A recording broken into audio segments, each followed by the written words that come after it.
On le sait depuis leur élection en 2020, Joe Biden et Kamala Harris sont proches. À tel point que le président américain s'en mêle parfois les pinceaux concernant leurs fonctions respectives.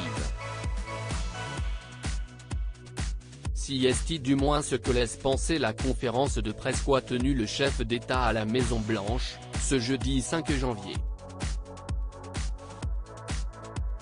Alors qu'il dressait le bilan des discussions du jour menées avec sa vice-présidente et les membres de leur cabinet, l'homologue d'Emmanuel Macron s'est référé à Kamala Harris comme la présidente Harris, au grand étonnement de l'assistance et de la principale concernée, qui n'a pas relevé l'erreur.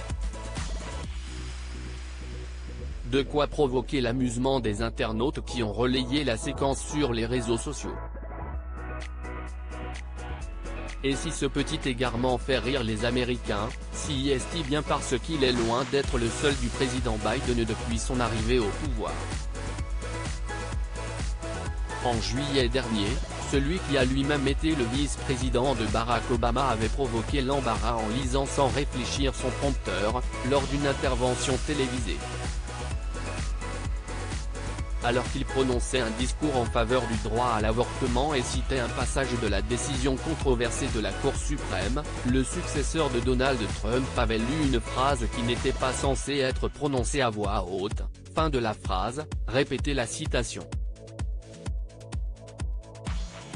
Supérieur à Brigitte et Emmanuel Macron, retour sur leur voyage aux États-Unis en images Joe Biden complètement perdu après un discours même chose en septembre dernier. Après son discours à la conférence du Front mondial à New York, le président de 80 ans était apparu quelque peu hagard au moment de quitter la scène. Comme l'a indiqué le Daily Mail, au moment de partir, le politique s'est brusquement arrêté, s'est retourné, a regardé la salle avec confusion et a semblé demander aux membres du public comment quitter la scène. Joe Biden était complètement perdu sur scène. Effrayant et triste, a tweeté un conseiller en communication du sénateur de l'opposition Ted Cruz. Étonné et sûrement un brin embarrassé, un homme s'était alors approché du micro pour s'adresser au dirigeant américain alors qu'il errait sur la scène. Monsieur le Président, merci. Crédit photo, Walter.